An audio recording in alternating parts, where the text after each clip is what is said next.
Mukam karoti vachalam pangum langayate girim yadkripatamaham vande Shri Gurum Dinataranam Paramananda Madhavam Shri Chaitanya Ishvaram Vanchakalpatarubhyascha Kripa Sindubhya evacha Patitanam Pavanebhyo Vaishnavebhyo Namo Namaha. Hare Krishna, muchas gracias por vuestra presencia para la clase de hoy sobre el cuarto tema de este curso de formación en Bhakti Yoga, centrado en el Bhakti Yoga como una forma sana de vivir la espiritualidad. Los días anteriores estuvimos explorando la identidad propia, la identidad que tenemos como seres espirituales eternos, distintos del cuerpo material, las fuentes del conocimiento védico en toda la literatura sagrada sánscrita, culminando en el Bhagavad Gita y el Srimad Bhagavatam como textos principales de la esencia, que explican la esencia de los Vedas o del conocimiento original, y la cultura védica con todas sus variantes y expresiones del Dharma, tanto en el ámbito tradicional como en el mundo contemporáneo. Hoy vamos a explorar el tema de las diferentes metas en el camino de la iluminación espiritual que siguen distintas personas. Necesitaré, Vinod Bihari Prabhu, la capacidad para poder compartir pantalla, para mostrar imágenes. Un segundo, ahora lo hago.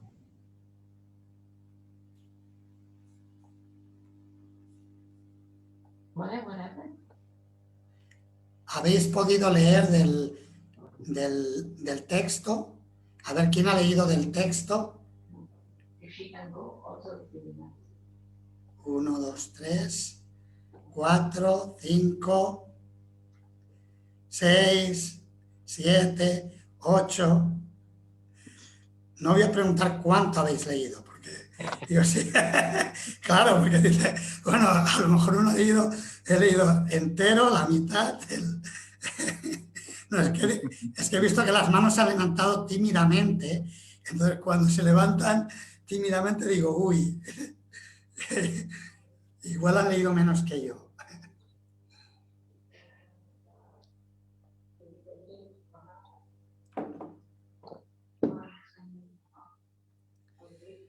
Muchas gracias, Vinod Bihari Prabhu, por darme la capacidad de compartir la pantalla. Bien, así que este es el tema para la sesión de hoy, las metas de la iluminación espiritual. Y si os parece, haré una presentación resumiendo los contenidos lo más concisa posible.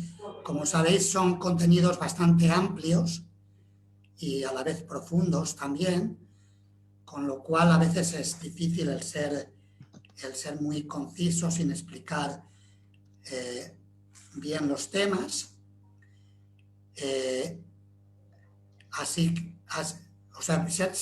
Quiero decir, ser muy conciso explicando bien los temas. Sin explicar bien los temas puede que sea fácil ser conciso, pero explicando bien los temas es a veces un desafío el poder ser completamente conciso.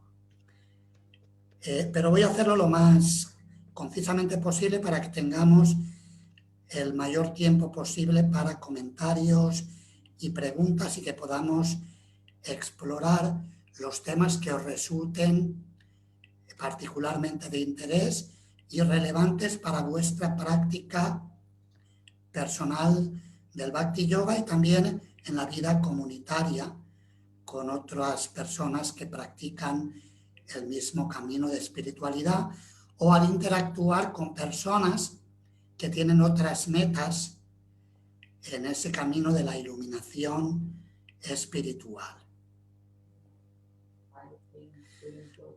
Algunas preguntas clave que planteamos al comenzar a explorar este tema son estas. ¿Es Dios trascendente o inmanente? Es decir, ¿está Dios más allá de este mundo o está aquí presente en las manifestaciones que encontramos en el mundo que percibimos? ¿Se encuentra más allá de la creación o está presente en toda la creación? Es la misma pregunta, un poco más elaborada. ¿Es Dios impersonal o personal? ¿Podemos relacionarnos con Él de un modo personal? ¿En qué consiste la liberación del alma? Y si la individualidad de las almas es eterna o termina cuando se alcanza la liberación. Estas son algunas de las preguntas que se plantean al explorar las metas de la iluminación espiritual. En el capítulo 4 del Bhagavad Gita, Krishna dice: Yeya tamam prapadyante tamstataiva bhajamyaham mama varmanu vartante manushya parta sarvashaha. Que en la medida que se entregan a mí, yo recompenso a todas las personas, yo correspondo con ellos. Todo el mundo sigue mi camino en sus diferentes aspectos. Y en los libros de Srila Prabhupada lo encontramos a lo largo, todo esto está en el Srimad Bhagavatam, en el Bhagavad Gita, y encontramos cómo existen diferentes tipos de trascendentalistas que tienen objetivos diferentes. Algunos ven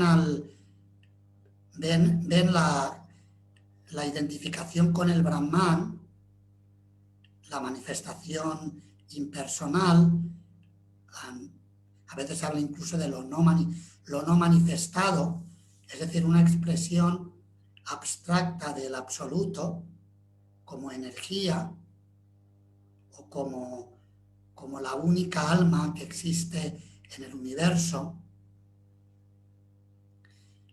el todo, el uno, sin considerar a más individualidad que la del todo, como el objetivo supremo de la vida. Estas personas buscan fundirse en el absoluto por medio del cultivo del conocimiento y de la renuncia, sobre todo.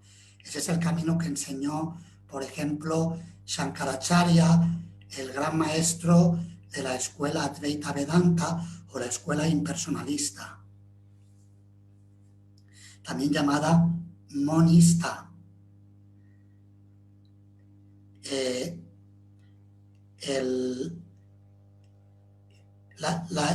Se persigue, de hecho, la aniquilación de la individualidad propia en este camino de espiritualidad. Luego comentaremos, hay una sección hacia el final donde ahondaremos un poco más en este tema. Otro tipo de trascendentalistas son los yogis que practican la meditación y que meditan en el Paramatma o el aspecto localizado de Dios dentro del corazón y buscan visualizar a Dios en todos los seres, pero sobre todo meditan en su propio corazón, y hay descripciones en el Bhagavad Gita y también en algunos de los Upanishads, donde se dice que hay que en el Srimad Bhagavatam también, en el segundo canto, donde se describe que los yogis deben meditar en el Paramatma que se encuentra en la región del corazón, y a veces se habla del tamaño de un pulgar, a veces se habla de unos 20 centímetros. Son unas medidas que se dan para facilitar la concentración y la meditación del yogi.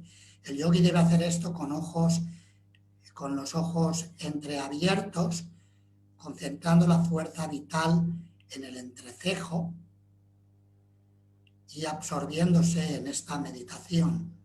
Yo recuerdo las primeras experiencias, podría llamar intensas, de conexión con el plano espiritual, que recuerdo en esta vida, fueron practicando esa meditación que se describe en el capítulo 6 del Bhagavad Gita, en la galería, un pequeño balcón que estaba en casa de mis padres.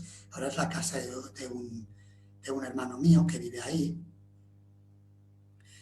Y desde ahí se ve el mar, y me sentaba con los ojos entreabiertos y podía tener un sentimiento de unidad que me daba mucha paz y mucha felicidad, una felicidad a la que yo no estaba acostumbrado con las cosas que solía hacer en mi juventud. Y ni siquiera cuando investigaba los ovnis y la parapsicología y trataba de conectarme con seres de planos superiores, ni siquiera en ese tipo de estudios un poco sobrenaturales, o un tanto sobrenaturales, había experimentado ese tipo de felicidad espiritual que pude experimentar practicando la meditación que se describe en el capítulo 6 del Bhagavad Gita.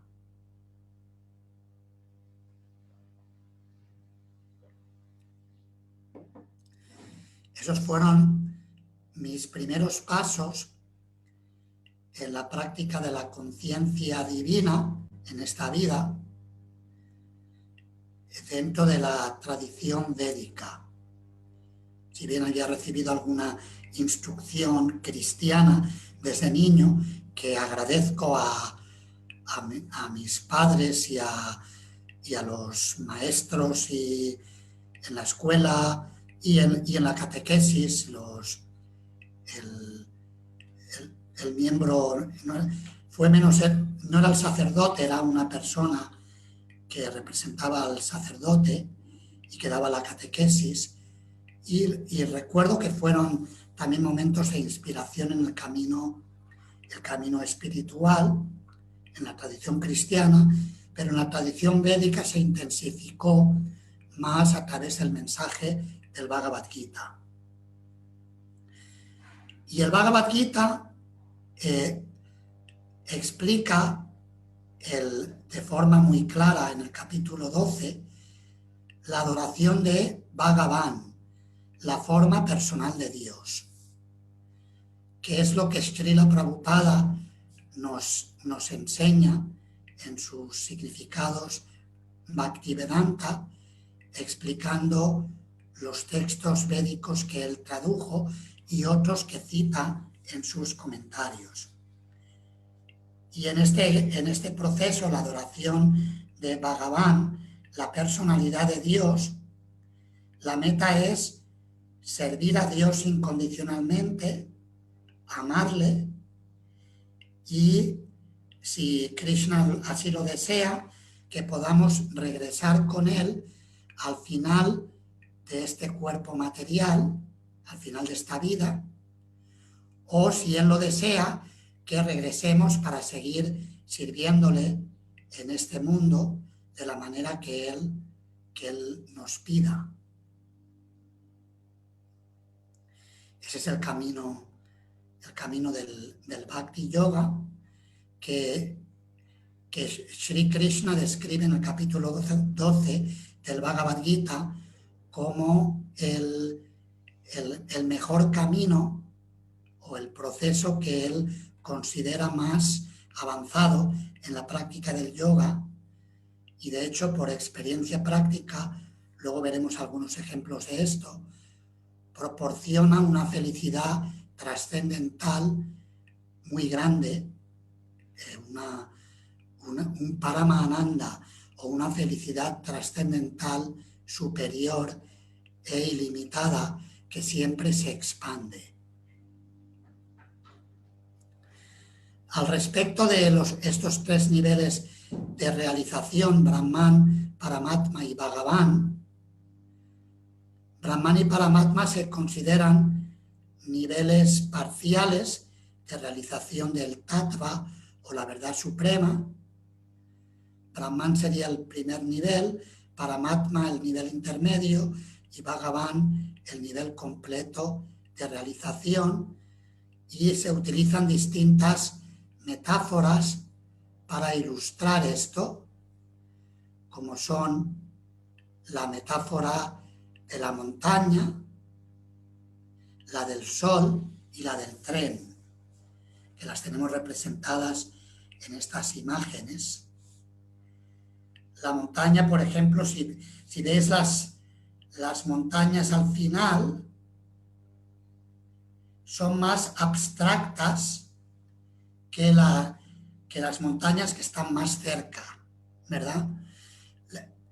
La realización Brahman se compararía a la visión de la montaña difusa al final como una sustancia homogénea.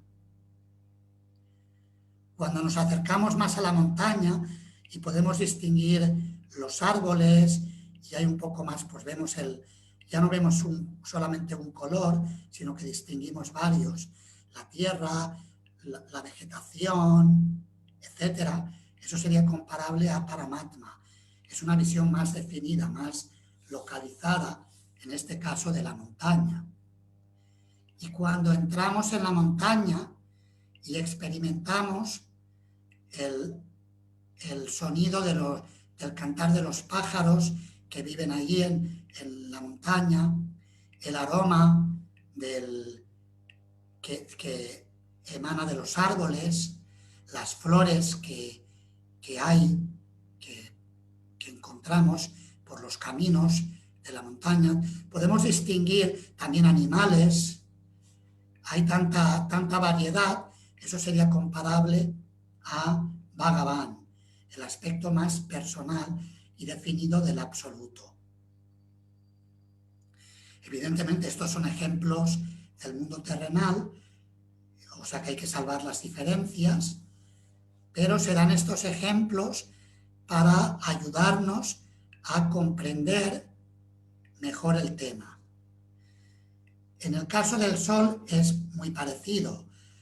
La luz que emana del sol y que nos deslumbra se compara a la realización Brahman. Cuando podemos ver el disco solar, por ejemplo, eso ocurre de una forma más clara, o podemos acercarnos al disco solar, eso ocurre más claramente, lo podemos percibir al amanecer o al atardecer, cuando los rayos del sol no nos deslumbran tanto. Eso sería comparable a la realización Paramatma. Y si tenemos el poder yógico de entrar en el sol y poder ver lo que ocurre dentro del sol y encontrarnos con el dios del sol, Surya Deva, y con los habitantes del sol, personas que tienen cuerpos, son seres solares, eso sería comparable a la realización Bhagavan. Y en el caso del tren, no sé, veis la imagen de la luz del tren, cuando se acerca el tren, ¿se puede ver o no? Sí. Se ve la luz del tren que se acerca a lo lejos, sería la realización Brahman, cuando vemos la luz. Cuando el tren ya está cerca y podemos distinguirlo, que parece como si fuera para una persona que fuera un aborigen del bosque que nunca ha visto un tren, sería como una serpiente gigante. Y cuando entramos en el tren y podemos compartir con los viajeros, sentarnos, caminar por los diferentes vagones del tren, hablar con el supervisor, con el conductor va a ser más difícil, pero si la Renfe nos lo permitiera, nos diera un permiso especial, podríamos entrar al cuarto de máquinas donde está el conductor y quizás en alguna parada saludarle y ver quién es la persona que nos está llevando. Eso sería la realización Bhagavan. Son ejemplos de este mundo para ilustrar. Y las metas son distintas para los trascendentalistas. En cada caso, generalmente, los que buscan la realización Brahman suelen ser los gyanis, filósofos que cultivan conocimiento, filósofos y ascetas, renunciantes. Los que buscan la liberación del ciclo de nacimientos y el llegar a mundos superiores, a Vaikunta. Por supuesto, hay diferentes tipos de yogis. Hay yogis que buscan también fundirse y otros que buscan llegar a Vaikunta, al reino espiritual, pero sin tener una idea clara del mundo espiritual, y por eso buscan a Dios en el corazón, meditando en la forma de Vishnu en el corazón como Paramatma. Son los yogis, y los devotos buscan servir y amar a Dios sin pedirle nada a cambio, porque se encuentran plenamente satisfechos en ese servicio amoroso y en esa relación de afecto íntimo con Krishna, de acuerdo a la relación personal que hayan desarrollado y que Krishna les haya revelado en sus corazones por la gracia, a través de la gracia del maestro espiritual y de otros Vaishnavas, otros devotos del Señor. Eso sería sobre las metas diversas. Luego volveremos al tema de la realización personal e impersonal, a este respecto. Algo importante a conocer cuando hablamos de Bhagavan, se describe, por ejemplo, en el capítulo 3 del Srimad Bhagavatam. Esta mañana, por si alguien está interesado, me pidieron que diera una clase para el canal de Mayapur Televisión en español. Lo podéis encontrar en una página de Facebook, Mayapur TV en español. Y ahí podéis encontrar la clase que hemos dado esta mañana sobre el primer verso del Srimad Bhagavatam. Es un canal que acaban de inaugurar y están invitando a diversos predicadores de habla hispana. Y hemos hablado un poco de este tema, del tema de Bhagavan, de la personalidad de Dios, y en el capítulo 3 del Srimad Bhagavatam, del primer canto, se describen diferentes tipos de avataras o encarnaciones. Los avataras, como algunos conocéis, se refiere a el descenso del Señor al mundo material. Es decir, un avatar es cuando el Señor o su representante descienden del plano de la trascendencia al plano del mundo mortal, el mundo de la ilusión material, para rescatar a las almas condicionadas o ayudarnos a despertar. A esa persona que desciende se le denomina avatara. Puede ser Dios mismo o o su representante enviado desde el plano divino. Divino me refiero en el sentido del mundo Chit Shakti, o el mundo, la energía consciente del Señor, que se encuentra más allá del mundo material. Y se habla generalmente se describen estos 6 grupos de avataras, que podemos ir viendo uno por uno. Los Purusha avataras, compuestos por los 3 Vishnus, manifiestan y sostienen la creación material.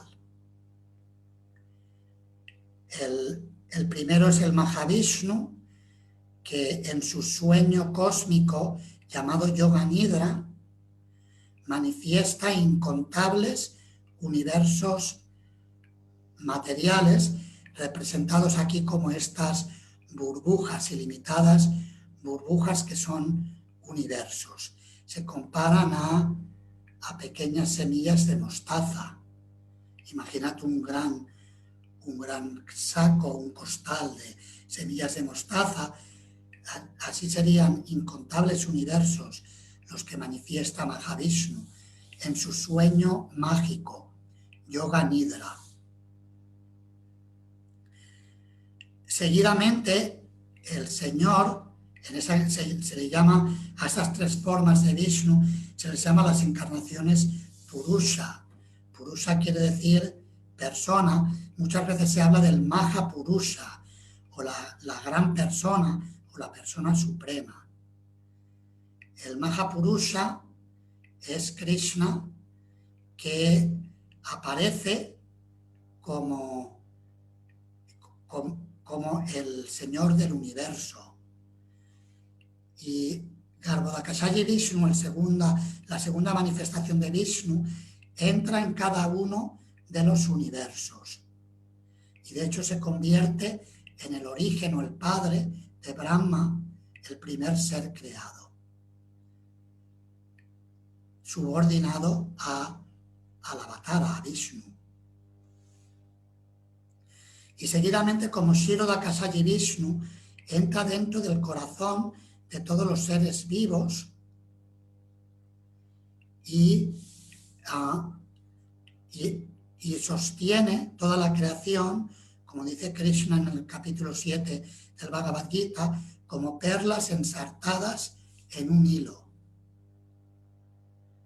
Algo que no he mencionado sobre el Mahavishnu, el primero de los 3, es que también se dice, otra de las funciones que aquí no está representada de una forma visual, es que Mahavishnu lanza su mirada sobre su energía material, que al principio se encuentra de una forma homogénea, podríamos decir, para nuestro entendimiento.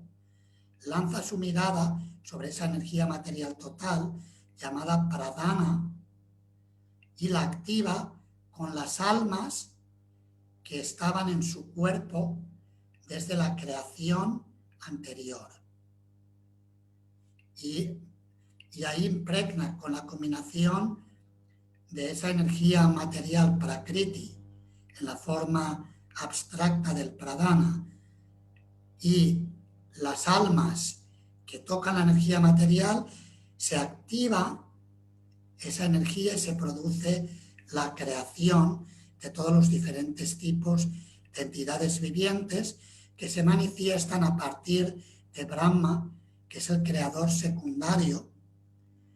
Y esto nos lleva al siguiente grupo de avataras, Guna avataras, la famosa Trimurti de la teología védica.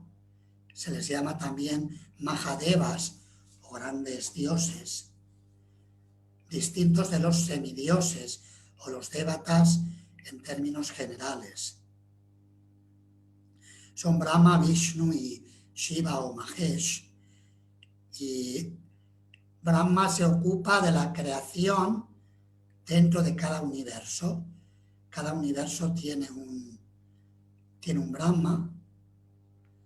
El nuestro tiene solamente 4 cabezas.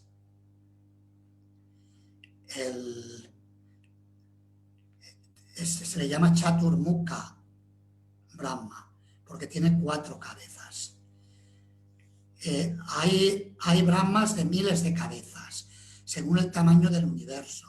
O sea que vivimos en un universo pequeñito, probablemente de los más pequeños. Y en el Chaitanya Charitamrita encontramos una historia en la que Krishna en Dwarka, cuando estuvo presente hace 5.000 años en este planeta, recibió una visita del Chaturmukha Brahma, que quiso tomar darshan de Krishna en Dwarka. Y cuando el portero fue a preguntarle, primero anunció quién estaba esperando para verle, y el señor Krishna de Dwarka le dijo al portero que de qué Brahma se trataba. Cuando el portero le preguntó a Brahma de qué Brahma, dijo, ¿cómo de qué Brahma? Pues del Brahma que hay aquí, Chaturmukha Brahma. Y para darle una lección a este Brahma, Krishna, con su poder mágico, Yoga Maya, mandó llamar a todos los Brahmas, convocó a todos los Brahmas de todos los universos materiales, y cuando el Chaturmukha Brahma entró y vio que había tantísimos Brahmas, y la mayoría, prácticamente la gran mayoría, más grandes que él, con más cabezas, se quedó asombrado, y eso le provocó un sentimiento de reverencia increíblemente grande que aumentó exponencialmente, de un modo prácticamente indescriptible. Se dice que todos los Brahmas estaban ofreciendo reverencias, y cuando tocaron con sus yelmos al unísono el suelo del palacio de Krishna, hizo un sonido que se propagaba por todo el universo.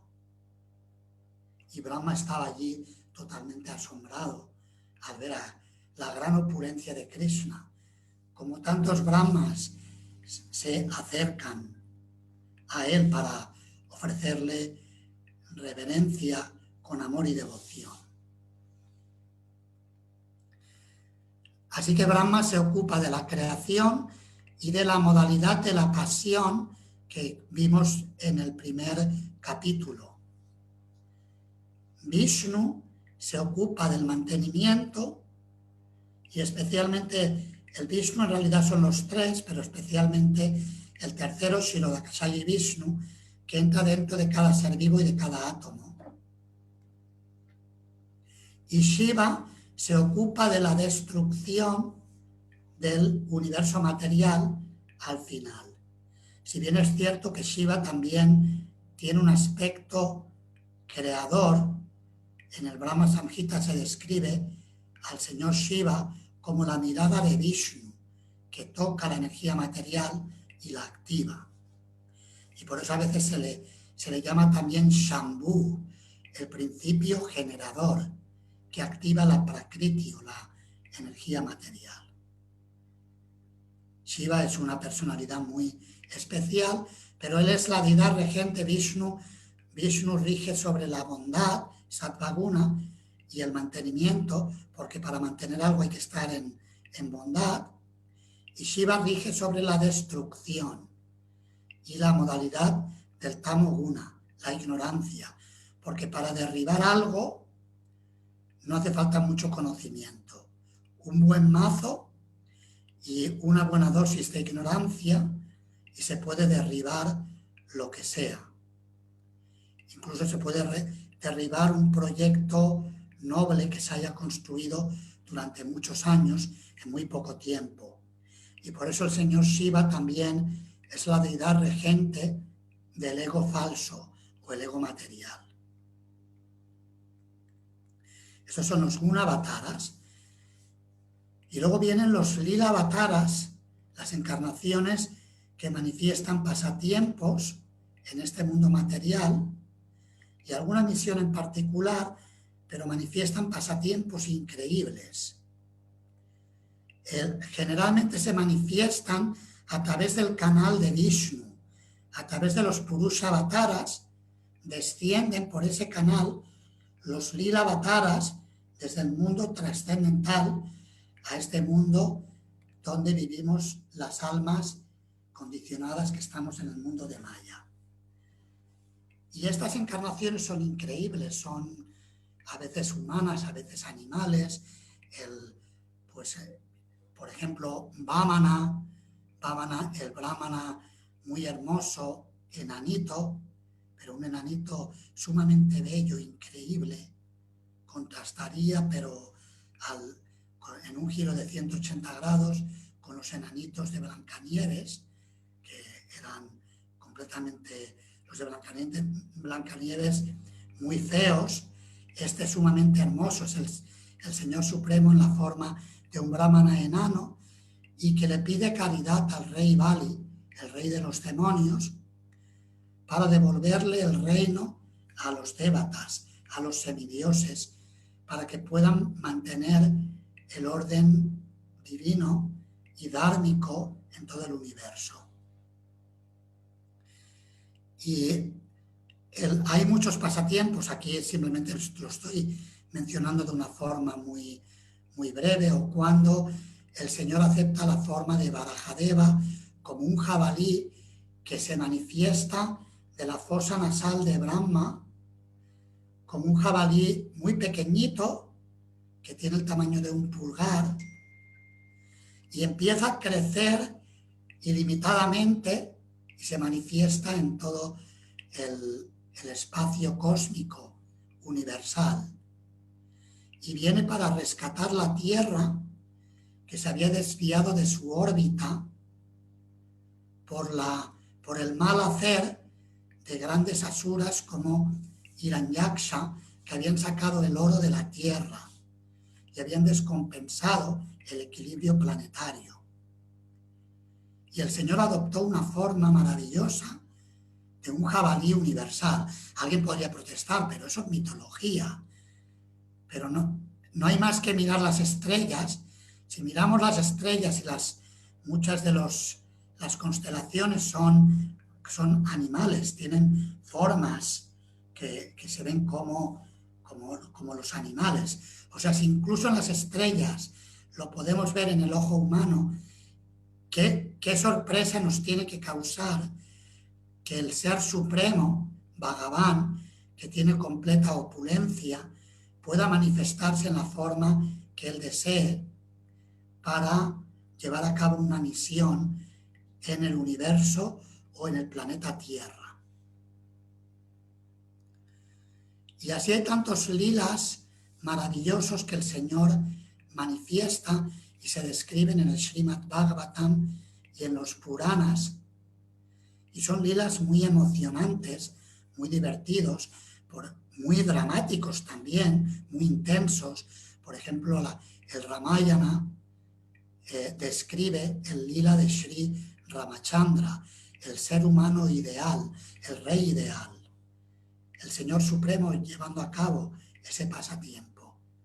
Y es un pasatiempo lleno de emoción y de peligros, de intrigas, de nobleza, de generosidad, compasión. Todo eso se manifiesta en los pasatiempos del Señor. Y el Señor de esa manera transmite su bienaventuranza especialmente para los devotos. Y para los seres humanos que no saben, que están confusos y que buscan algo más, cuando escuchan acerca de estos pasatiempos de labios de los devotos, sienten curiosidad y quieren acercarse más y aprender, y llega un momento que se vuelven también devotos del Señor. Y los pasatiempos más maravillosos, los lilas más maravillosos, son los que manifiesta Sri Krishna, porque son los más increíbles. Hace cosas que ningún otro avatar, ninguna otra deidad, ni Mahadeva o pequeño Deva o semideva hayan realizado jamás. los pasatiempos de Sri Krishna en Vrindavana, como levantar la colina de Govardhan, bailar con todas las gopis al mismo tiempo de una forma individual y personal con cada una de ellas, convertirse en el hijo de los pastores mayores de Vrindavana durante un año, cuando el creador del universo material, Brahma, raptó a sus amigos y a sus terneros, incluso convertirse en los terneros, todos los terneros de Vrindavan, y en el hijo de las vacas y los toros de Vrindavan, y darles felicidad trascendental ilimitada. Krishna manifiesta unos lilas increíbles. Y esa palabra lila significa diversión, pasatiempo, juego divino. Significa también, según Sanatana Goswami, significa también un abrazo divino, el llegar a estrechar lazos con el Señor. El Señor viene aquí para ayudar, para estrechar lazos con sus devotos que le están buscando y que quieren encontrarle. Y también otros avataras, que también a veces un avatara puede pertenecer a más de una de estas categorías. Igual que nosotros podemos pertenecer a más de un tipo de asociación o de instituto o lugar de trabajo, etcétera. Pues el Señor también los avataras pueden pertenecer a más de una categoría. Los yuga avataras son los avataras que se manifiestan en cada era. En la semana pasada mencionamos un poco sobre esto, el Yuga Dharma, y el Yuga Avatara viene para establecer el Yuga Dharma o el proceso de autorrealización para la era. Por ejemplo, el Yuga Avatara para esta era es Sri Chaitanya Mahaprabhu, que el domingo, ya dentro de nada, en 3 días, celebramos su divino advenimiento. Será el 535 aniversario del advenimiento de Sri Krishna Chaitanya Mahaprabhu. El Yuga Avatara también a veces se le llama Kali Yuga Pavana, el liberador de Kali Yuga.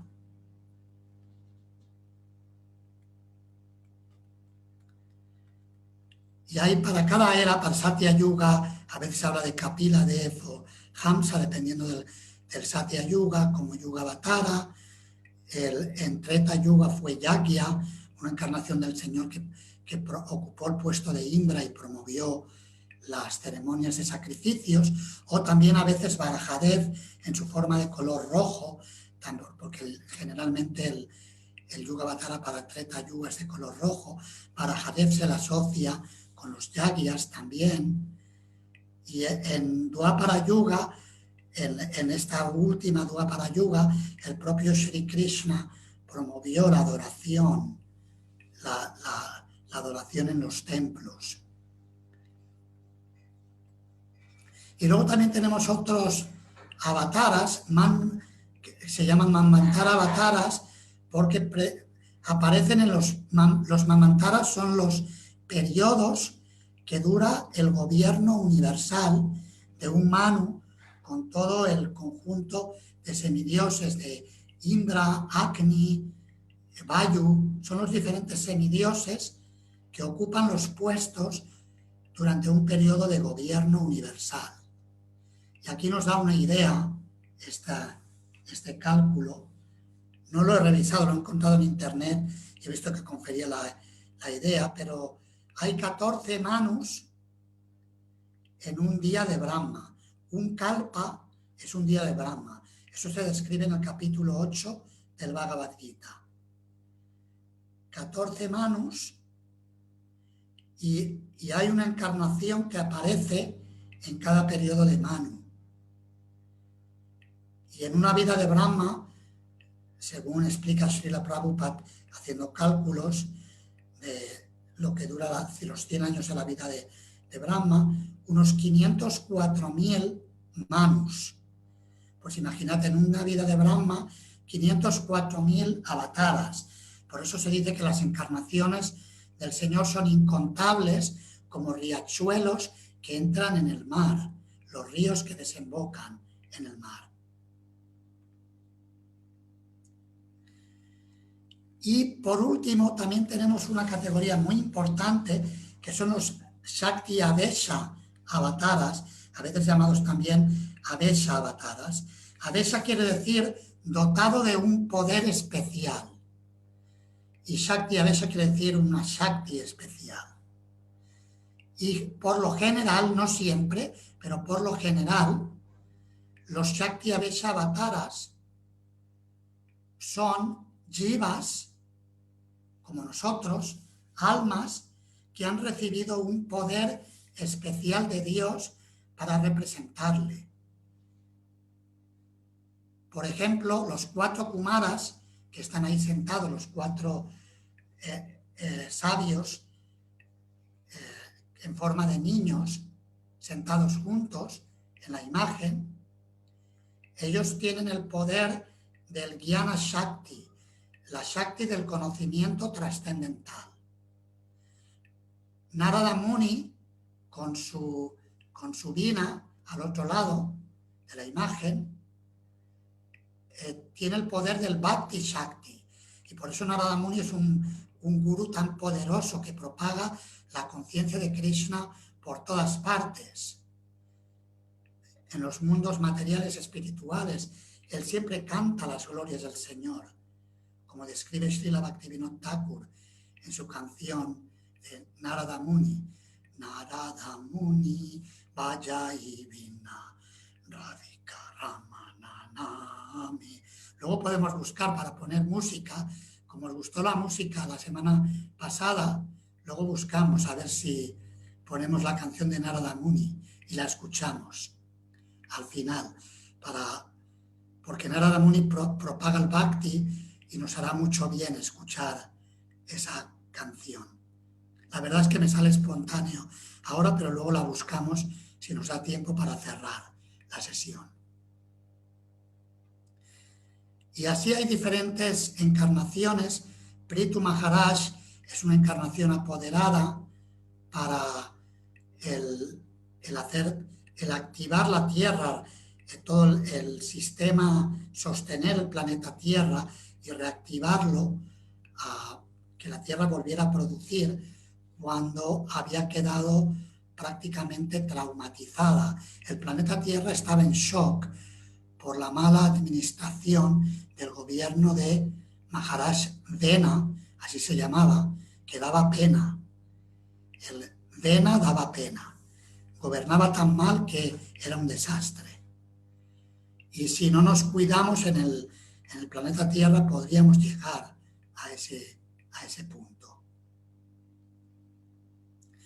Y a veces también grandes maestros, o por ejemplo el Señor Jesucristo, que fue enviado, él hablaba siempre del que le había enviado, o grandes maestros como Srila Prabhupada y Srila Bhaktisiddhanta, se les llama también Shakti Avesha porque han manifestado un poder especial.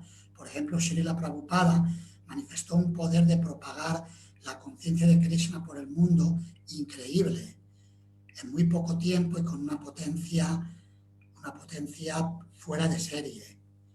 Y pues se les llama Shakti Avesha. O Bhaktivinoda Thakur fue visionario, pudo ver que eso iba a ocurrir y empezó ya esa misión. Así estos son los avataras. Los avataras se diferencian de los devas. Aquí vemos una imagen de Indra Deva, el rey de los devatas, que controla el cielo, se le llama el rey del cielo, las lluvias, y coordina a otros devas como Vayu, Agni, etc. Los devas son jivas como nosotros, que obtienen ese poder que le da el Señor. No son Vishnu Tattva, son Jiva Tattva. Esa es la gran diferencia. Y los devas son sirvientes de de Vishnu para sostener el universo. Es decir, hacen la labor de llevar a cabo el trabajo. Vishnu directamente no hace nada, sino que lo hace a través de los devas, y por eso a veces se les escribe como partes del cuerpo universal de Dios. De nuevo, alguien podría argumentar que eso es algo mitológico, pero en realidad, si incluso para gobernar en una ciudad hacen falta tantos delegados y tantas personas con cargos, con tantos jefes que controlen diferentes áreas, cuánto más no será necesario para controlar el universo. La hormiguita no puede entender no puede entender cómo los seres humanos gobiernan en el planeta. Muchas veces ni los humanos lo entendemos. Pocas personas realmente entienden cómo funcionan los gobiernos mundiales. Y de ahí viene muchas veces también tanto una idea simplista de cómo funcionan los gobiernos mundiales, o las ideas conspiranoicas, el otro extremo, que como no sabe, especula y también se imagina cosas, y del uno al otro pues hay solamente unos pocos son los que realmente saben cómo está organizado el gobierno o los gobiernos mundiales.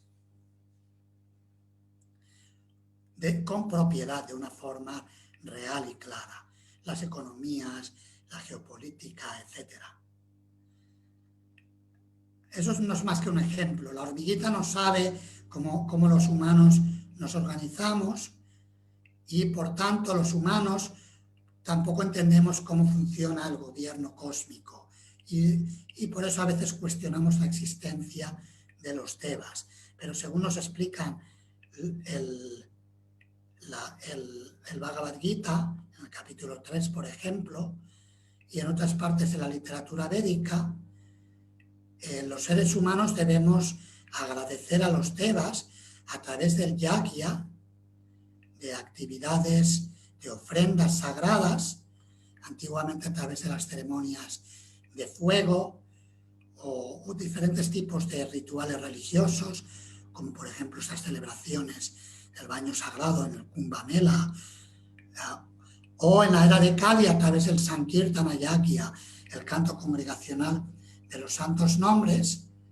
Cuando hacemos estas celebraciones espirituales, si las ofrecemos a Vishnu, Yagyovai Vishnu, dice el mantra védico, el yagya está destinado para el Ser Supremo, para Vishnu. Como los devas son partes de Vishnu, también se les invita a las ceremonias de yagya, y ellos participan también y reciben su parte, su prasada de Vishnu en el sacrificio. Si los seres humanos no hacemos estas ofrendas, estas actividades religiosas, dármicas, el resultado serán reacciones kármicas negativas, y tendremos que enfrentarnos al desequilibrio y a la escasez en el mundo, en el universo. Y para terminar, en ese capítulo 4, hablamos algo del personalismo, lo cual nos conecta con lo que explicábamos al principio, pero de una forma más concreta, para definir la identidad personal y también impersonal simultáneas de Krishna, del Supremo, o el Brahman Supremo.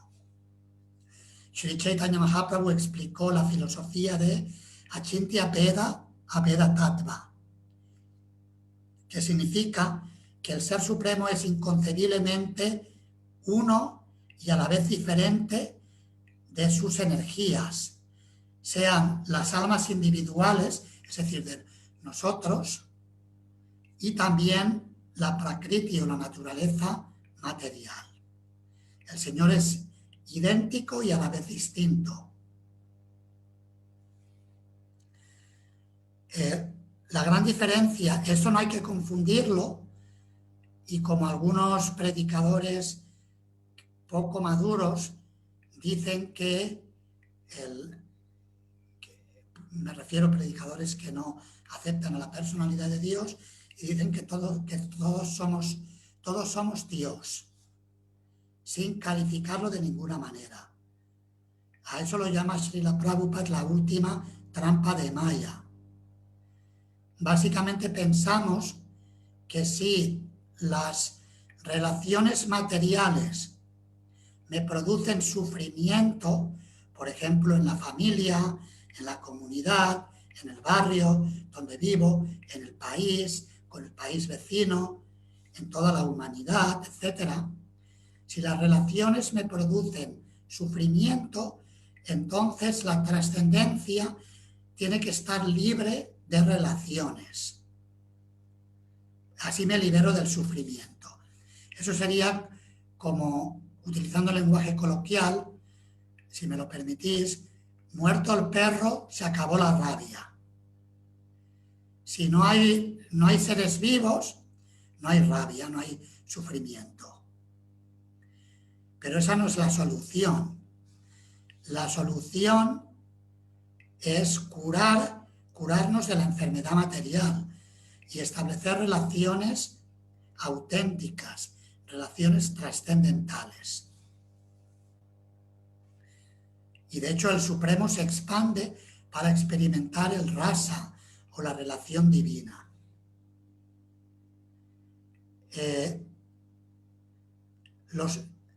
Los seguidores de la escuela impersonalista suelen decir neti neti. Esto no es, esto tampoco. El proceso de la negación de todo lo material. El proceso Vaishnava es distinto. Es utilizar todo lo material como energía de Dios y devolvérsela a quien le pertenece. Y de esa manera restablecer el orden universal, natural, original. No negar la creación material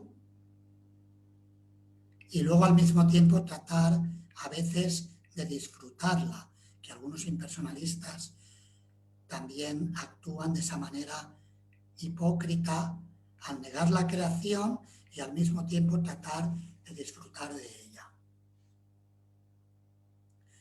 Lo mejor es recordar la máxima de que Dios es todo, pero no todo es Dios. Ese es el principio.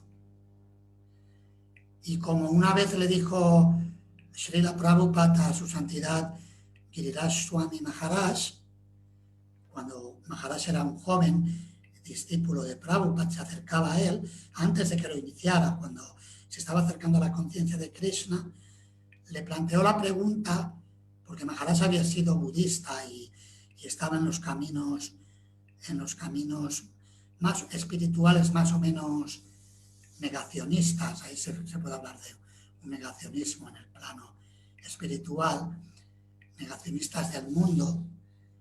Y Prabhupada le dijo, la cuestión es, ¿qué es lo que tú quieres? ¿Tú quieres servir a Dios o quieres ser Dios?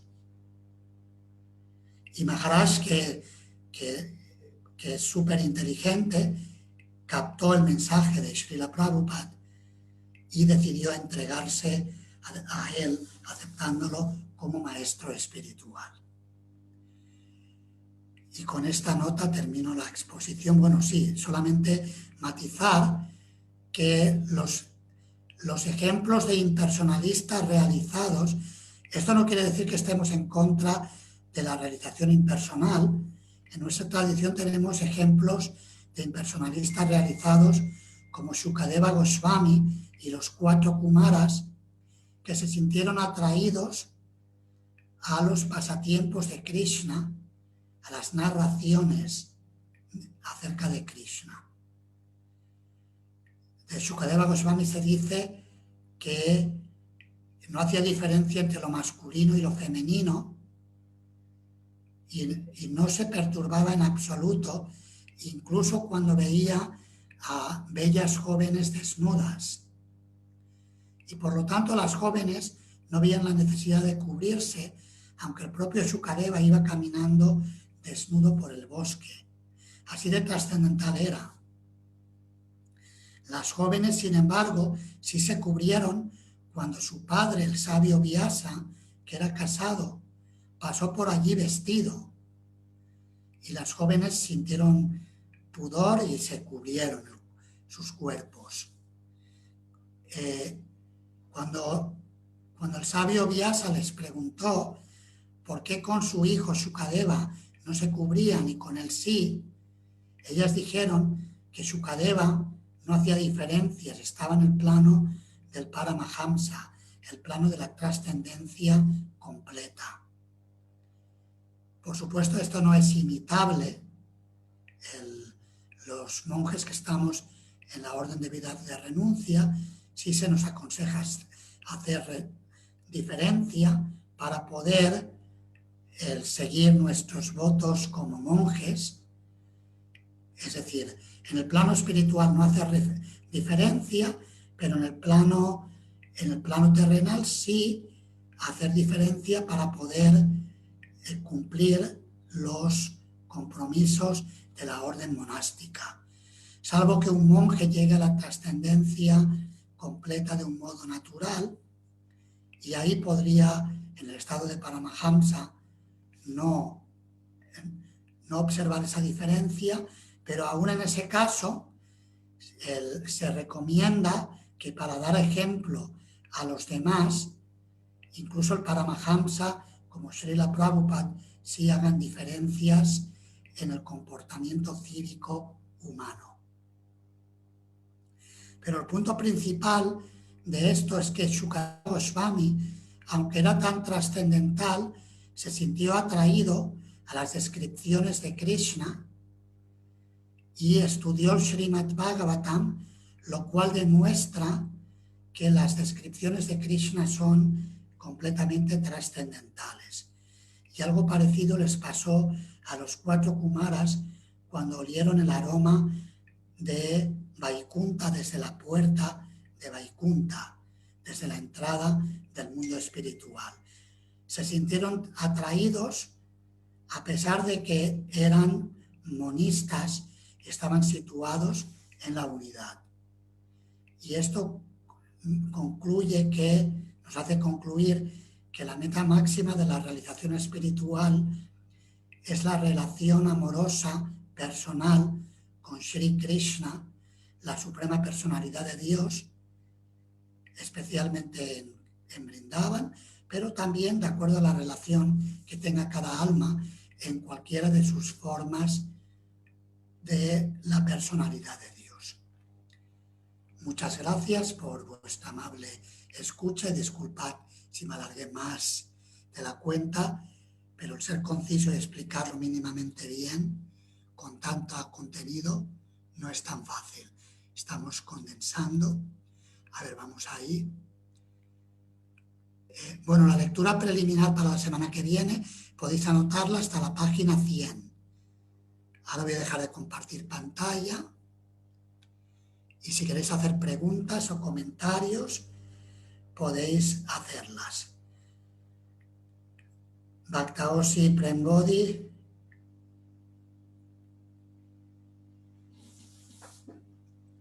Hare Krishna Maharaj. ¿Se oye, Haribol? Se oye bien, sí. Hare Krishna. Mi reverencia Maharaj, muchísimas gracias. Ha sido una magnífica clase.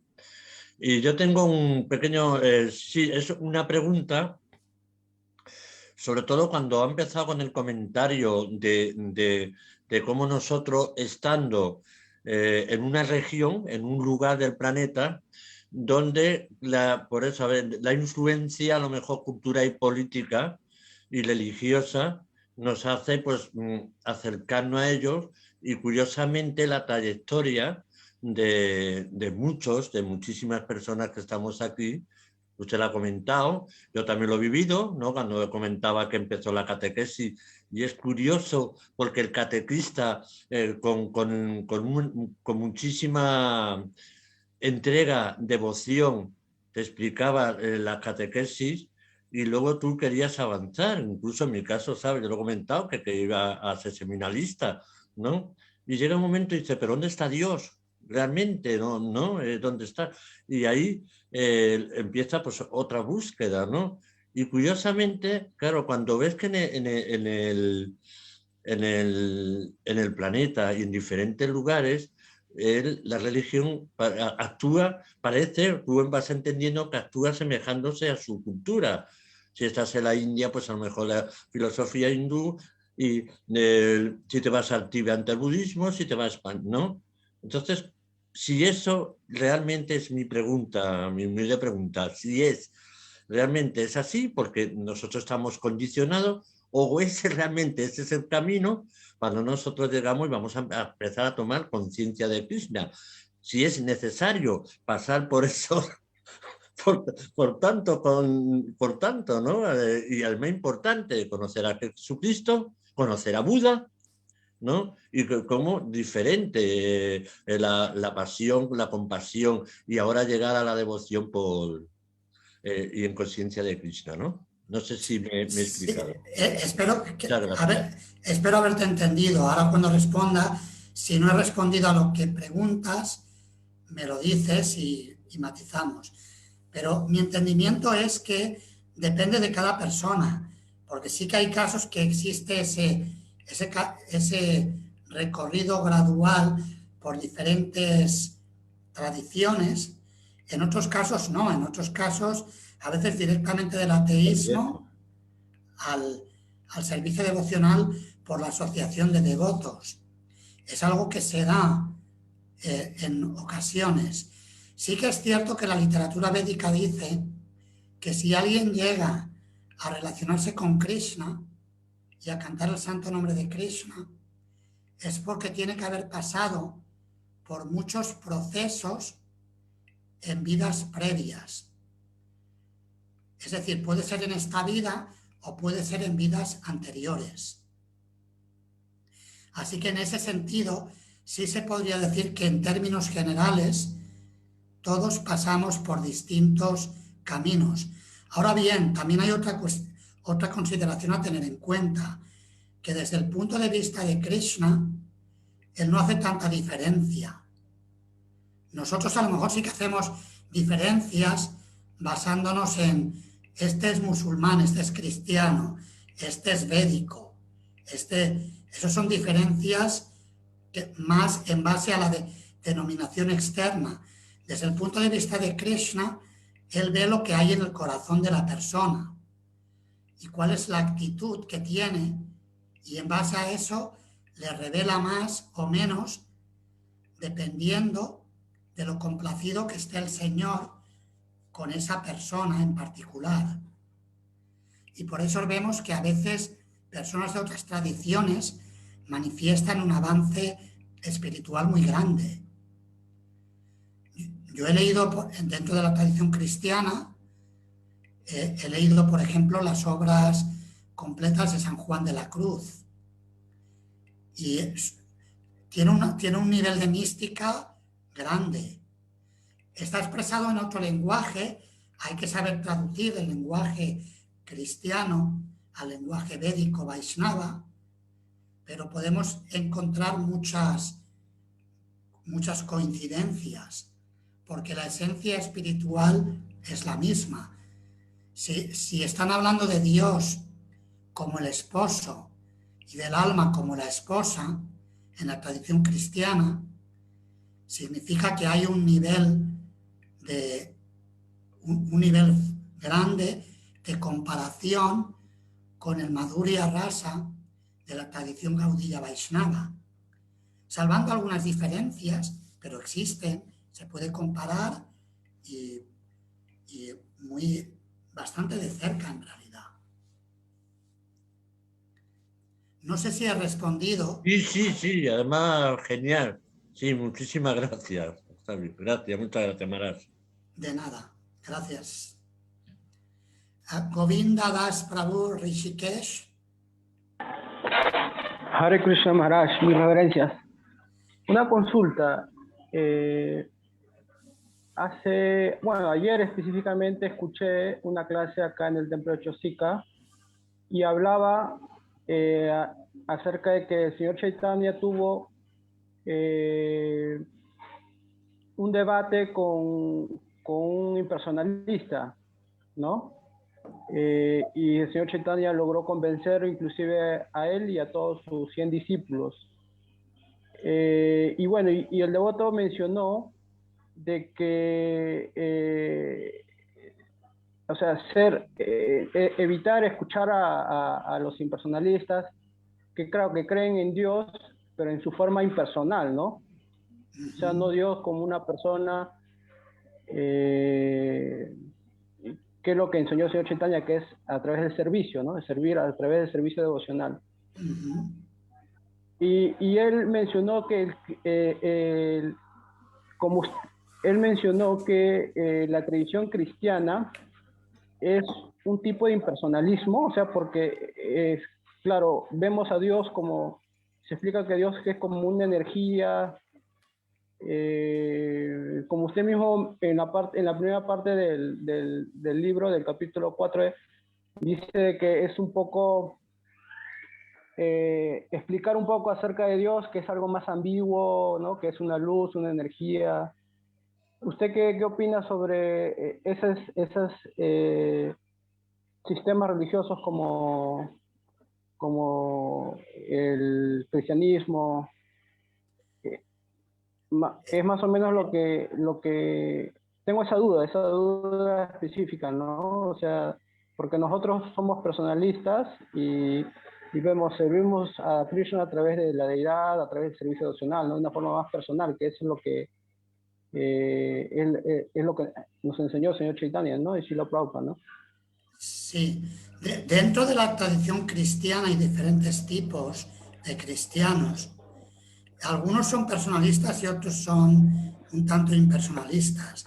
Pero hay una parte importante de personalismo. Porque, por ejemplo, si miramos en los 10 mandamientos, ama a Dios sobre todas las cosas y al prójimo como a ti mismo, por amor a Dios, en el primer mandamiento es altamente comparable con el principio de Shuddha Bhakti, o servicio devocional puro. Otra cosa es que se lo practiquen o no lo practiquen. De hecho, Srila Prabhupada, por ejemplo, en el libro titulado La ciencia de la autorrealización, cuando habla de Krishna y Cristo, se refiere a Jesucristo como nuestro maestro espiritual y dice que vino a predicar amor por Dios. O sea que tan impersonalista no es. No quiero tampoco el negar algo que un orador haya dicho en un contexto determinado. No, a lo mejor él se refería a una cuestión específica que él quería subrayar, pero tal como lo entiendo y en base a las afirmaciones de Srila Prabhupada, la prédica de Jesucristo fue personal. Hablaba del Padre que le había enviado. Hablaba del reino de los cielos, de volver a Dios. Es decir, que hay un elemento personal bastante grande. Y yo he dado el ejemplo de la tradición carmelitana, que es quizás la que he estudiado más en el ámbito monástico.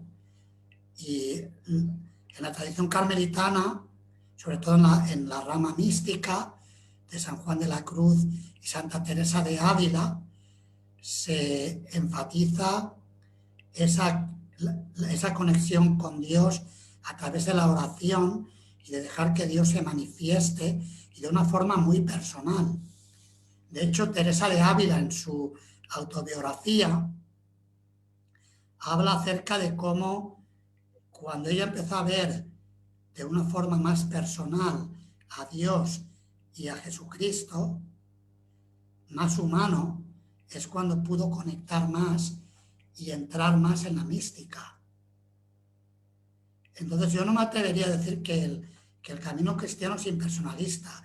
Sí que, por ejemplo, hay muchas, por ejemplo, las tradiciones evangélicas y otras tradiciones abrahámicas del judaísmo, el islam y en la tradición cristiana también, como las iglesias protestantes, no adoran imágenes, no ponen imágenes, y eso lo sacan de su interpretación del Antiguo Testamento en relación a los idólatras que adoraban imágenes inventadas, como si fueran imágenes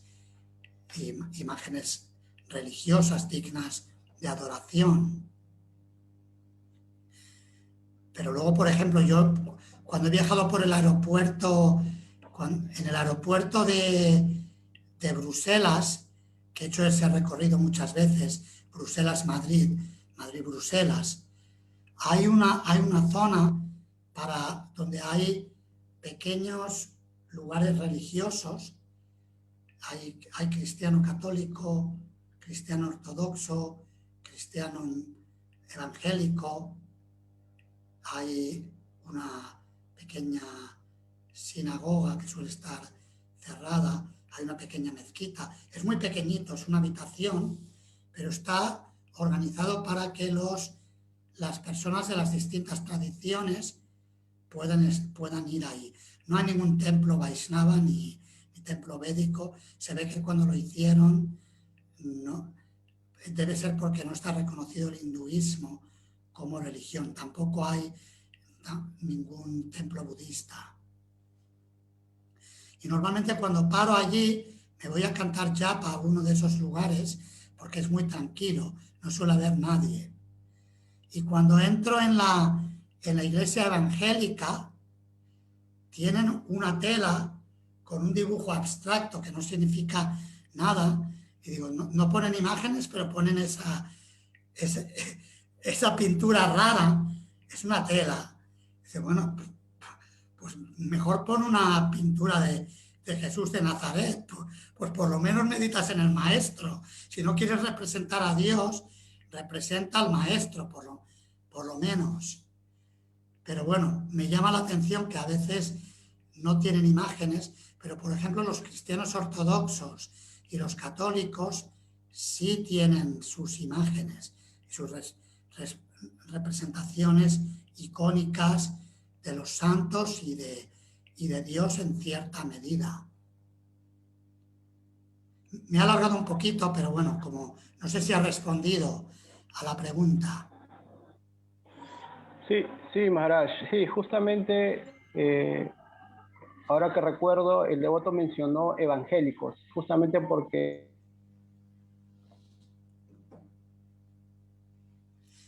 Se cortó, no escucho. Como no adoran a ninguna imagen o forma de Dios, explico ese aspecto. Ahora usted como...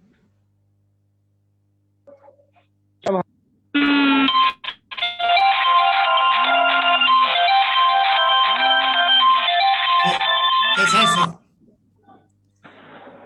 Disculpe. No sé de dónde salió. ¿Me escucha? Sí, sí.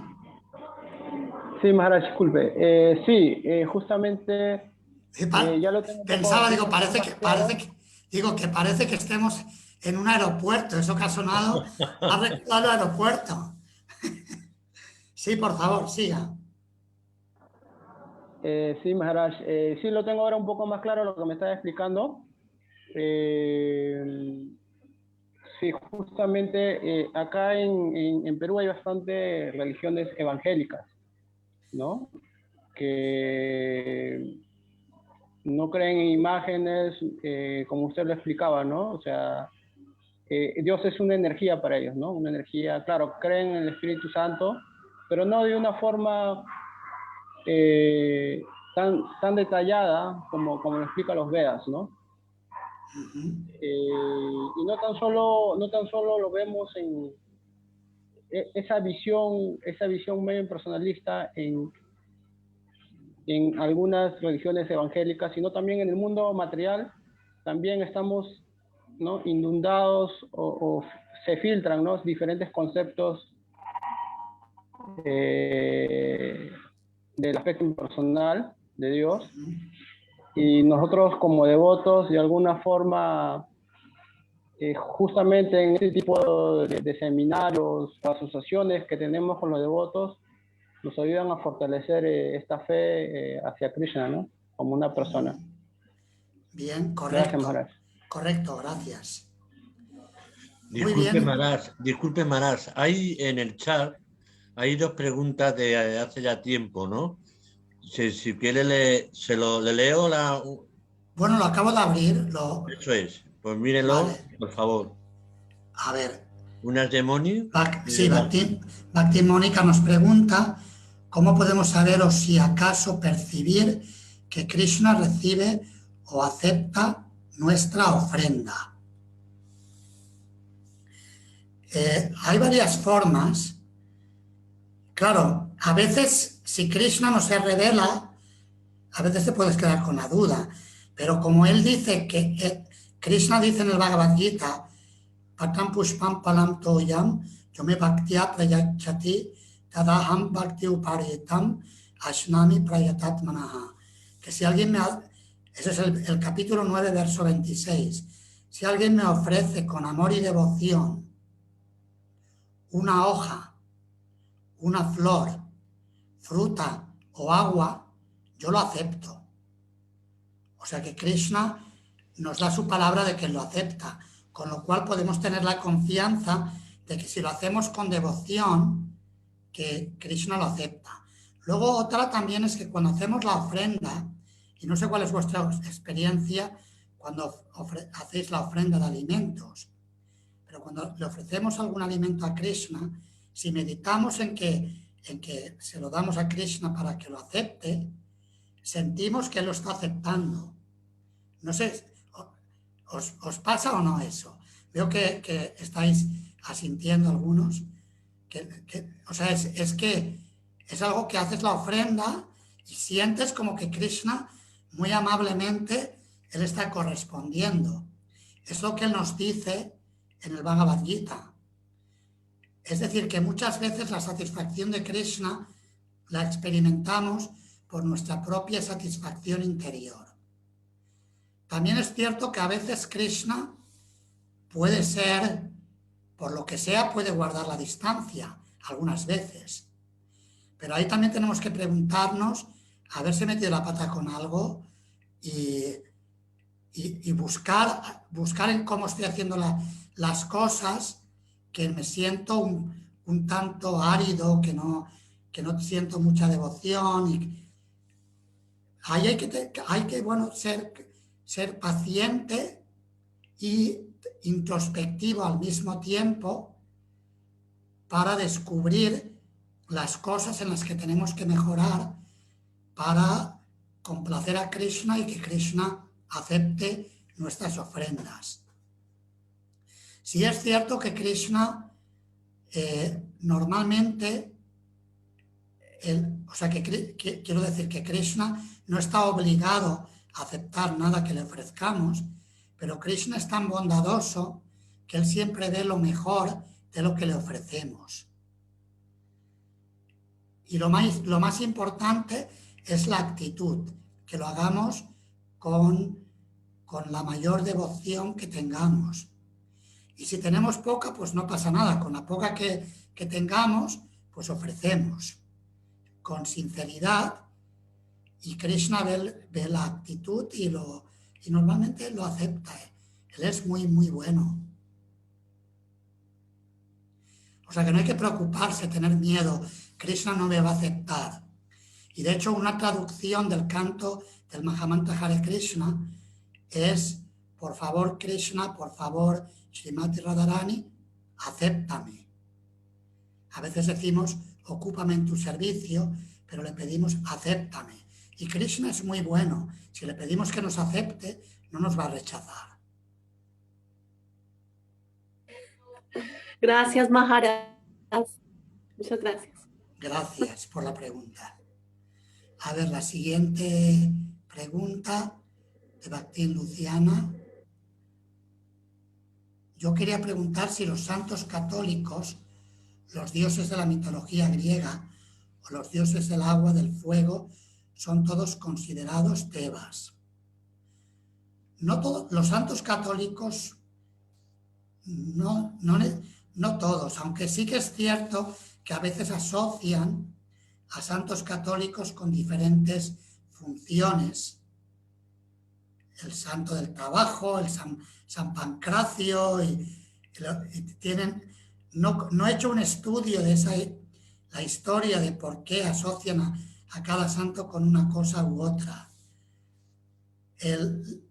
Lo que es, digamos, la tradición griega, sí que es muy probable que haya conexión con la tradición védica y que sean simplemente cambios de nombres, porque, por ejemplo, en un comentario del Srimad Bhagavatam, Srila Prabhupada explica que cuando la encarnación kshatriya del Señor como Parashuram castigó a los kshatriyas que se habían desviado de la cultura védica, algunos huyeron a diferentes países y algunos de ellos se establecieron en Grecia.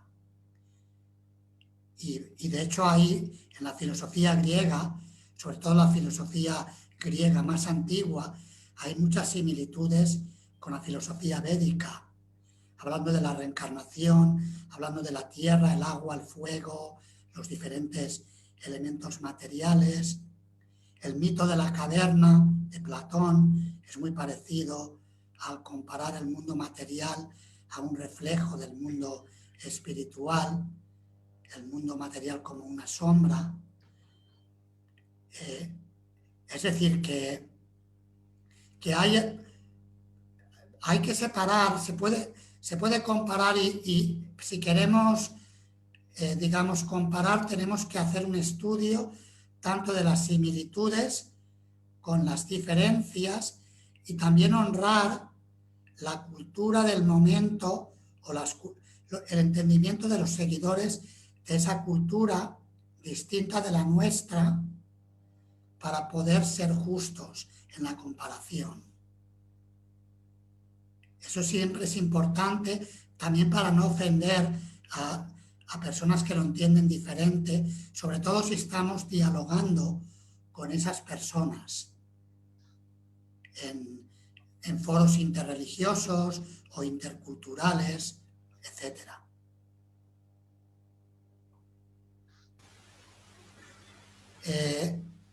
Gracias, Maharaj. De nada, gracias. Nos pregunta Bhaktin Eliz Cruz, dice que el caso de Moisés, ¿cómo se lo considera?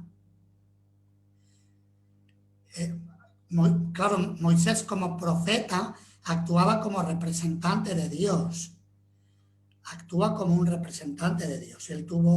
De hecho, él intercedió en la comunicación entre Dios y su gente, la gente que le seguía. Yo lo compararía a un maestro espiritual, a alguien que recibió guía de Dios para guiar a un pueblo determinado en un camino religioso, un camino dármico, de entrega a Dios. Eso es lo que diría.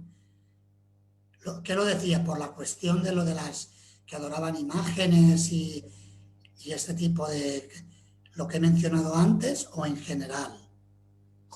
Hare Krishna Maharaj, la pregunta era porque, como hablaba de los Bhakti Bella Avatar, como él había recibido poder para abrir el Mar Rojo y tantas cuestiones, si uno estudia esa parte histórica inclusive, ve que había toda una cuestión de pelea de dioses y Moisés representaba como al Dios Supremo para hacerle entender a mucha gente que había un Dios Supremo por sobre todos los otros semidioses. Por eso preguntaba si se lo podría considerar un Bhakti Bella Avatar. Esa era la pregunta.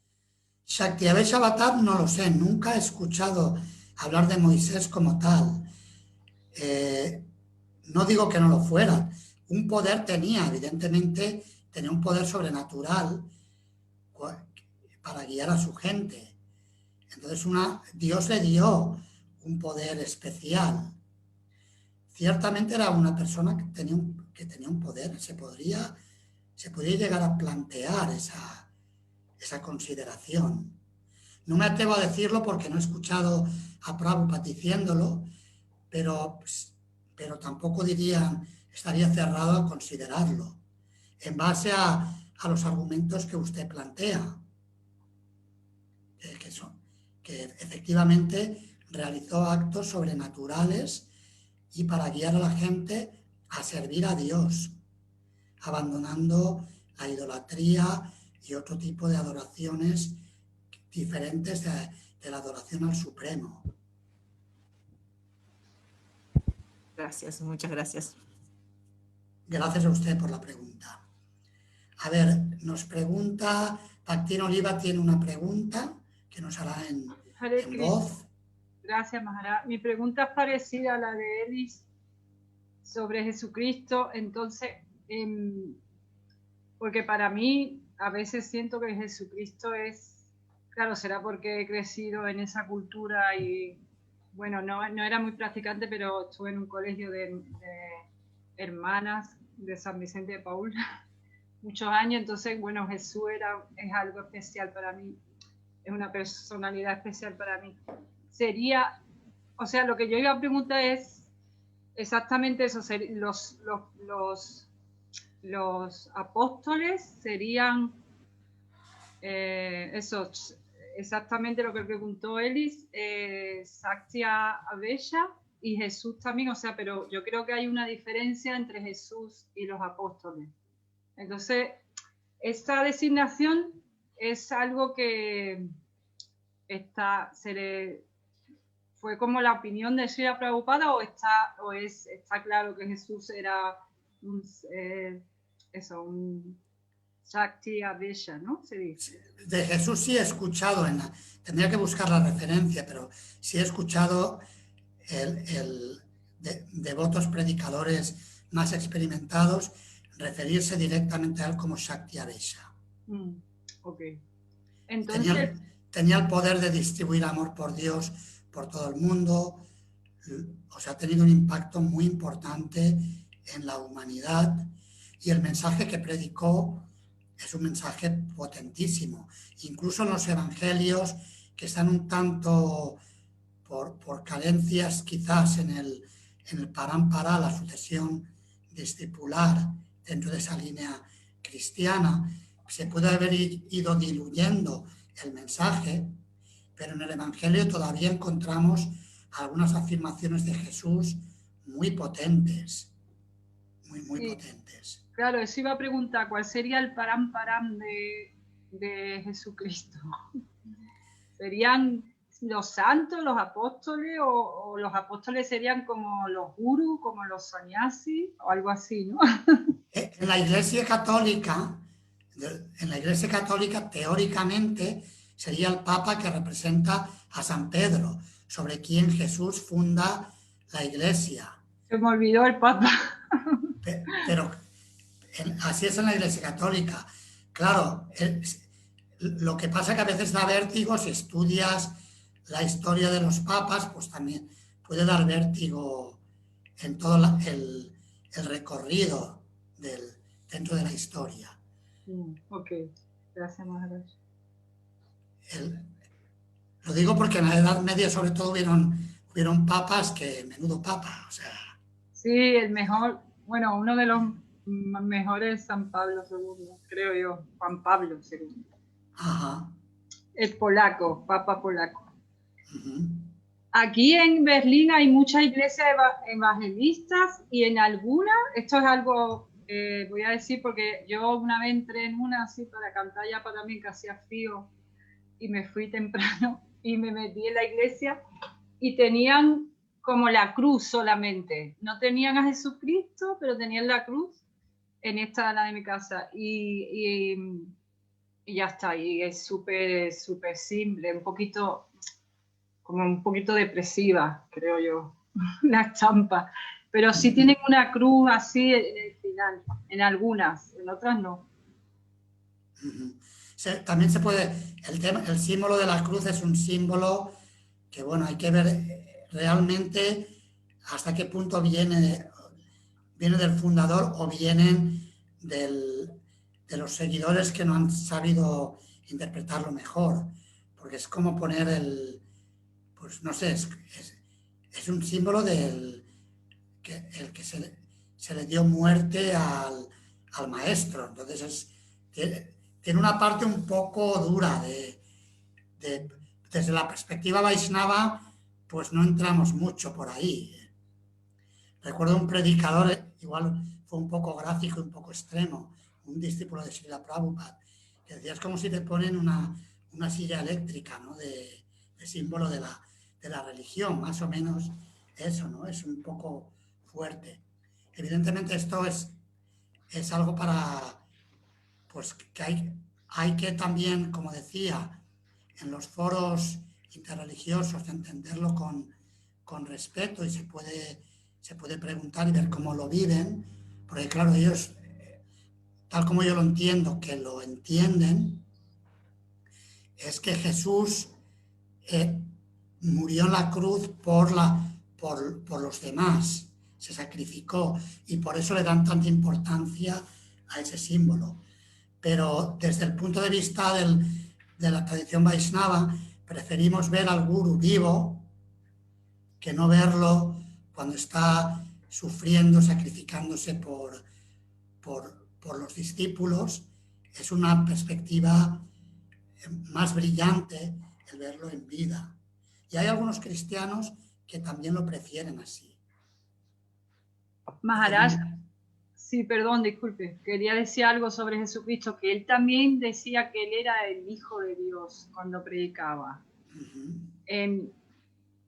Y después creo que después dijo también que todos eran los hijos de Dios, ¿no? Pero él como que a él lo crucificaron por eso, porque decía que era el Hijo de Dios, ¿no? Que había venido a predicar. Y que él se proclamaba Hijo de Dios. Bueno, los judíos, ¿no? Decían que no era posible eso, que era el Mesías. ¿Correcto eso? Sí, en parte. Luego, claro, había... Él también es que él hablaba fuerte.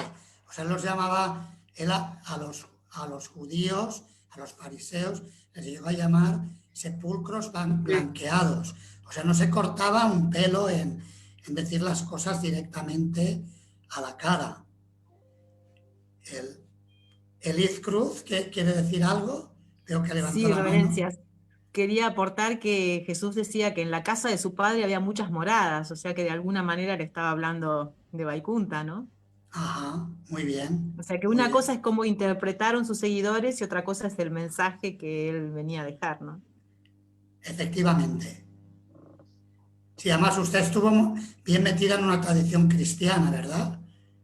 Si recuerdo correctamente, sí. Testigos de Jehová, pero ellos sí son absolutamente impersonales, o sea, no hay ninguna imagen, ahí sí es totalmente impersonal, pero eso me sirvió para leer mucho la Biblia y entender la esencia, ¿no? Del mensaje, sobre todo el de Jesús, Sí, estudian mucho la Biblia, los testigos de Jehová. Yo, vaya, tengo una prima que es testigo de Jehová, tengo familiares en diferentes tradiciones. Muy bien, pues yo creo que por hoy... Perdone que le interrumpa. Que hay una pregunta en el Facebook de José María. No sé si tiene tiempo para contestar ahora o lo contestarás por el Facebook. Bueno, la contestamos y terminamos con esta pregunta. Vale, un segundo. Voy a leerlo. Bueno, ya hay... Sí, dice... Mara, tengo una pregunta para usted. La primera de ella es sobre el señor Buda. Se nos dice que es un Shakti Avesha Avatara. Mi pregunta es, ¿el señor Buda es directamente el Supremo o es un Jiva como nosotros? Y a continuación, me parece es otra pregunta. Bueno, si quiere terminar esta pregunta y le hago la otra, o quiere que le diga las dos juntas. Normalmente el Buda, cuando se le describe como Shakti Avesha, se refiere a una entidad viviente, una jiva como nosotros, que recibe un poder especial de Dios. sobre todo en el caso, sí que es cierto que aún así a Buda, por ejemplo, el poeta Jayadev, en su oración Dashavatara, lo menciona como en las 10 encarnaciones y también en el tercer capítulo del Bhagavatam. Pero se ve que el Bhagavatam incluye algunos Shaktyadesh dentro de la lista de encarnaciones. Mi entendimiento es que es una jiva dotada con el poder de Dios. Bien, y hay otra pregunta, dice, la otra pregunta es sobre el fin del mundo material cuando llegue la destrucción del señor Shiva. Mi pregunta es, ¿esas almas que no hayan acabado su desarrollo en el mundo material volverán a él en la siguiente creación o ellos serán liberados por la misericordia del Señor? Las almas vuelven cuando la creación material se manifiesta a intervalos. Creación desde el cuerpo de Vishnu, aniquilación. Creación, aniquilación. Es un ciclo continuo. Las almas que cuando se produce una destrucción del universo no han alcanzado la iluminación, se quedan en un estado que se llama en sánscrito susupti. Es un estado como de sueño profundo, y quedan en el cuerpo de Mahavishnu o de Garbhodakasayi Vishnu si es una aniquilación parcial. Y en la siguiente oportunidad, que desde el punto de vista de la eternidad es al momento siguiente, vuelven a continuar en la siguiente creación desde el punto en que lo dejaron en la creación anterior. De la misma manera que una persona, cuando duerme por la noche, sueña, a veces profundamente no se acuerda de lo que ha soñado, y cuando despierta retoma en el punto que lo dejó el día anterior. Le empiezan a venir los recuerdos, tengo que hacer esto, tengo que hablar con tal persona, etc. Bueno, luego hay una pregunta de Madhumay Devidasi de Alicante. Me dice, mi pregunta, Maharaj, es, nacidos de la mente de Brahma, ¿cómo se llaman? ¿Los 4 Kumaras? Tendría que recordar, hay varios hijos de Brahma que son hijos nacidos de la mente. Se llaman, si recuerdo correctamente, Manasaputras, hijos que vienen de la mente de Brahma. Por ejemplo, si no recuerdo mal, Narada Muni nace del corazón de Brahma. Tendría que mirarlo,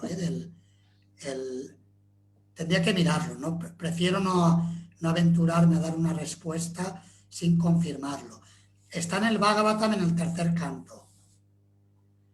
Si lo buscan los que tengan el programa Vedabase, con búsqueda, pueden hacerlo. Yo lo miraré y les diré algo al respecto. Si no les digo nada, por favor me lo recuerdan o me escribe privadamente y le digo. Bien, pues vamos a terminar hablábamos de la canción de Narada Muni, vamos a ver si la encontramos. Está bien terminar con música, ¿no? Vamos a ello, a ver. Narada, a ver un segundo y nada más que mire.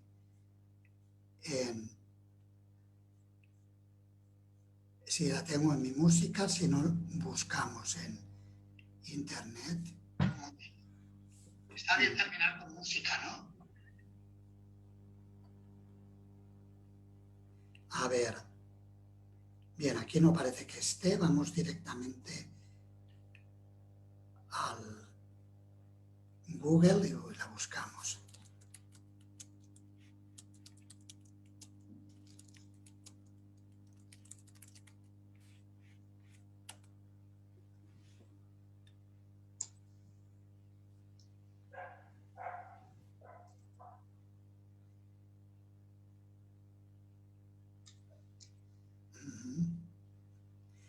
A ver.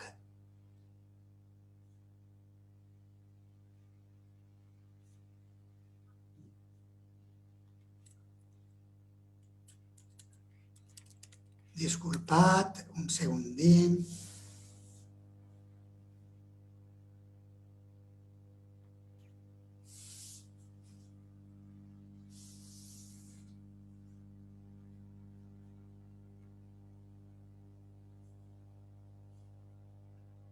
Aquí te la venden, pero no te la ponen.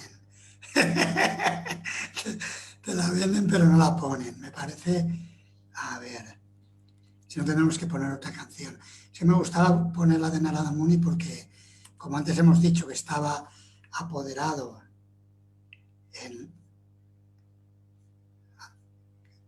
por el Bhakti. A ver, igual Narada Muni, YouTube, ¿cómo lo podría encontrar mejor? O en SoundCloud. ¿Me ayudáis con encontrar la música? A ver.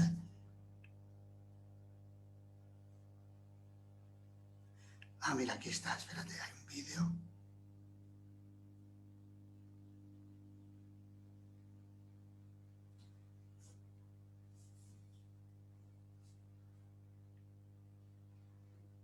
Está abriendo, ¿eh? Vamos a ver qué nos sale.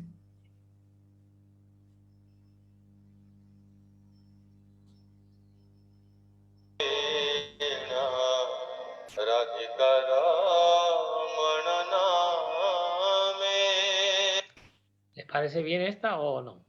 No se oye muy bien. Claro, es que como no viene de...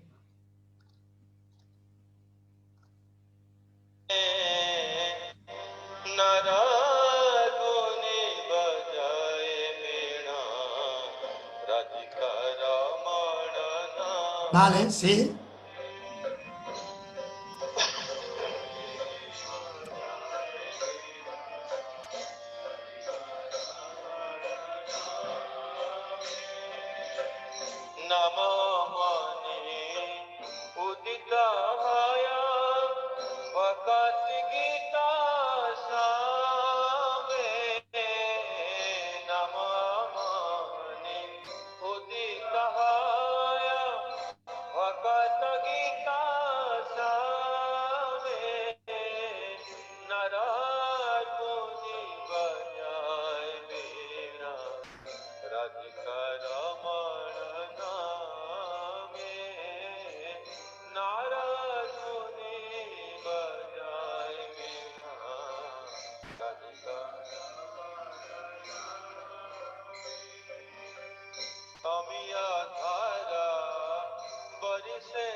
Bueno, es que es un poco larga la canción. Si quieren lo puedo compartir en el enlace si quieren escuchar después, pero...